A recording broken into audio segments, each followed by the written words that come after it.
The approaching 400th anniversary of the founding of the Plymouth Colony has prompted a collaboration between UMass Boston and Plymouth Plantation.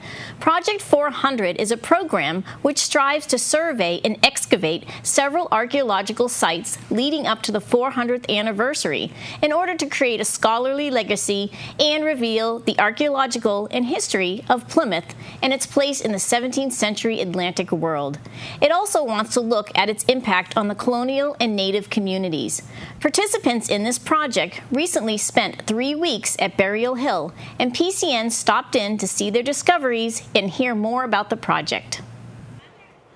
I'm the project director for this project here in Plymouth, and we're actually running this also this summer as a summer class from UMass Boston. So a lot of the students are out here. We have a mix of graduates and undergraduates who are taking this as a class. I'm a graduate student at UMass Boston, and this is one of the 2 field schools that we can choose from to complete our master's degree. So it's just a summer requirement, but it's also a great opportunity for us to get a lot of field experience in and kind of learn the craft a lot better than we can in the classroom.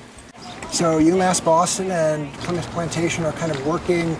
We have actually a formal collaboration to try and work together on a series of projects leading up to the 400th of the Plymouth Colony in 2020.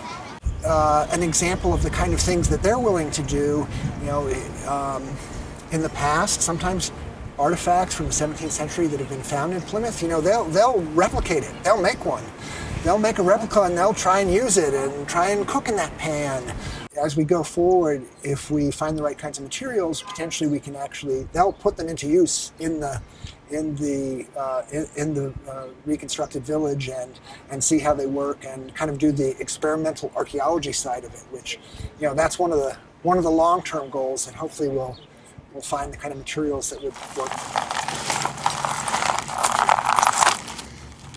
Some of the kinds of materials that we've been finding here, obviously lots of nails and window glass, which are remnants of the past buildings that were here. This is called white salt glazed stoneware, so that's probably from about 1720 to 1750, something like that, early 18th century. Before it was Burial Hill, it was known as Fort Hill, and kind of the current understanding of the layout of the original settlement is that the most fortified area was right at the top of Burial Hill, and then the kind of main settlement area kind of ran down from Burial Hill down what's now Leyden Street, and included a large area that was encircled with a palisade wall, essentially kind of a fortified settlement. So a palisade wall is a kind of a series of wooden posts. Then there's small holes for them dug in the ground like a ditch. Then you stick them in and you fill them back in with other soil.